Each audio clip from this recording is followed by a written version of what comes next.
Hey guys, welcome to J Reviews. You know, I don't really bring this up too often, but I'm actually a big fan of fighting games, particularly the Street Fighter series. I never really thought I'd have the opportunity to review one though, because fighting games are very straightforward compared to most genres, and I didn't think that taking you through one step by step in a J Review style would be that interesting. That is, until I found this game. So why did this one inspire me to do a review when others didn't? Let's get right into it and find out. This is World Heroes.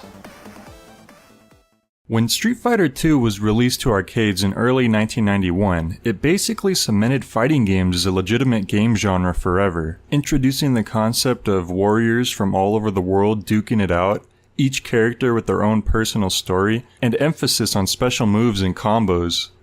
While the original Street Fighter had many of these attributes, it was the sequel that really helped amplify and fine-tune these features. As expected, Street Fighter II's success inspired a plethora of clones, most ranging from pretty bad to mediocre. Games like Martial Champion and Kaiser Knuckle took a pretty basic approach, with some of its Street Fighter influences being pretty blatant, while other games like Clay Fighter took more of a parody route. The only other company that even held a candle to Capcom in terms of fighting games back then was SNK, particularly with its Fatal Fury series. These games, however, started off less as a Street Fighter clone and more like an estranged child. Released in late 1991, the first game in the series was in development alongside Street Fighter II, and was actually directed and developed by the creator of the original Street Fighter, Takashi Nishiyama. As both series evolved throughout the years, they diverged more and more from one another, each having their own fighting game style and feel. Of course, today's review isn't about originality.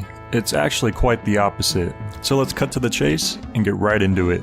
First of all, I have to mention the title, World Heroes. This is an obvious reference to Street Fighter II's original subtitle, The World Warrior. On its own, it just sounds really generic though. World Heroes could be any kind of game, which might be why I've never heard of it until very recently. It was originally developed by SNK, but ported to the Super Nintendo by Sunsoft, or reprogrammed as it says in the title screen. This is why the cartridge says 16 megs of arcade action, which is funny to see considering SNK's usual boast being much higher on the Neo Geo. So the plot takes Street Fighter's concept and brings it to a whole other level, with the player not only traveling to different countries, but also through time itself to face off against the world's greatest opponents. That's made possible by Dr. Brown here. Yeah, his name is Dr. Brown. Sounds a little familiar, right? You came at the right time. Use the time machine to go all over the world where the strong people are. Yeah, go to where all the strong people are. That's some really eloquent words for a doctor. After this brief intro, you're taken to the character select screen, of which there are 8 available, just like in World Warrior. The menu here is a bit bland, but at least they didn't go all the way and add in a map of the world in the background like in Street Fighter. Oh. Well, you can't win them all. Since this is my first time playing, I'm gonna go with the obligatory Ryu clone to try to get a feel for things. Here, his name is Hanzo Hattori. No, not that one. Or that one. After this, you get to choose between normal, which is like arcade mode, and fatal match. I'm not sure what that is yet, but if the giant wrestler putting someone in a sharpshooter while they're both on fire is accurate, I gotta check that out later. For now, we'll just start with normal. First battle, we're going to France to battle Jane. Or is that Jean? So right away it feels pretty familiar, with Ryu's down forward punch to fire a Hadouken working exactly the same here. So I guess it's safe to say that the rest of the moves will work the same, with there being 3 buttons for different punches and 3 for different kicks. So, wait a second, half of my buttons aren't working.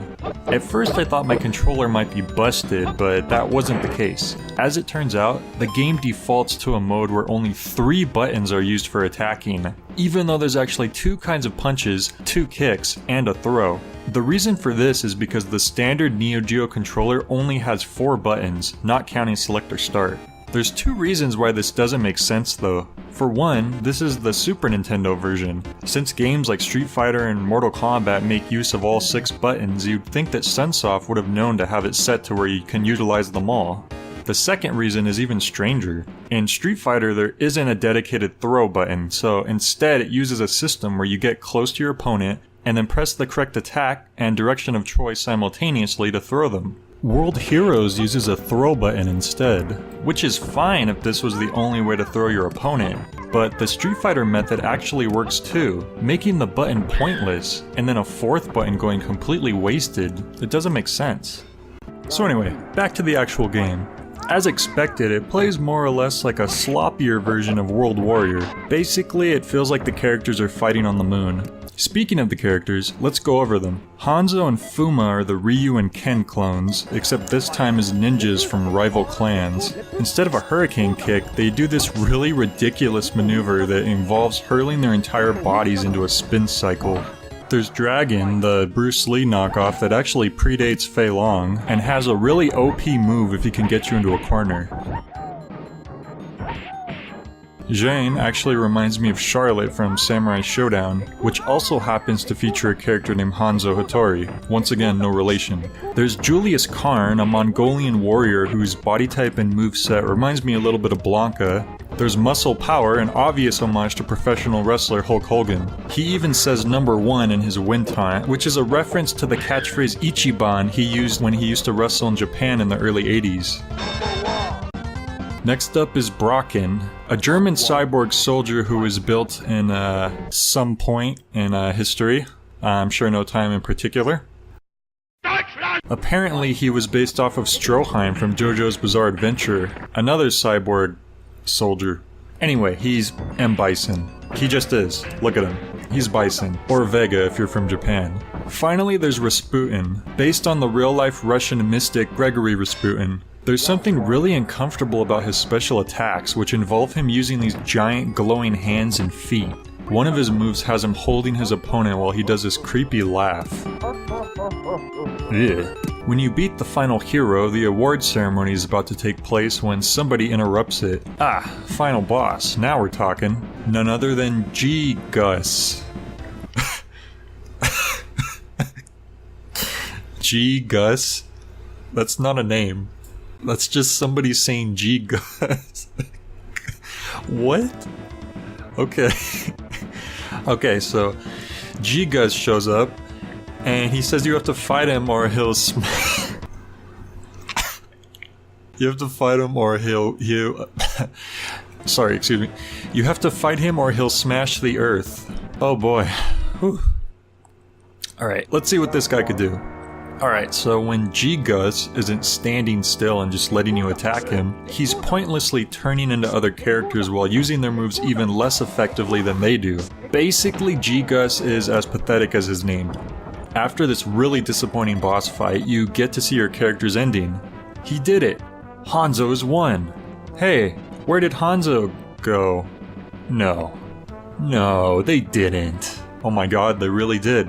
They just took Ryu's ending from Street Fighter 2. It's the same exact ending. I don't think I've ever seen a knockoff step this dangerously close into plagiarism. It's crazy. Alright, one more thing and we're done here. Let's check out that Fatal Match mode from earlier. So at first glance, it's exactly like the normal mode where you just fight each character until you get to the boss, including these bonus stages from earlier which I failed to mention because reasons. But actually, there's a catch. Each match has random booby traps set up around the arena.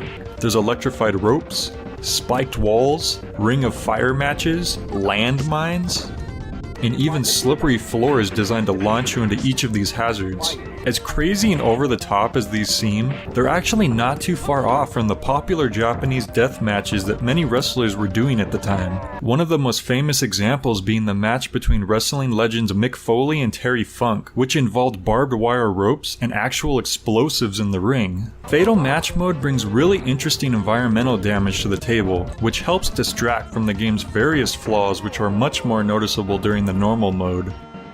There are some glitches that occur here with the game's physics when doing certain moves, but overall it just makes the mode more hectic and fun to play. To be honest, Fatal Match is probably the best thing about this game, and likely the only reason I'd ever consider playing it again.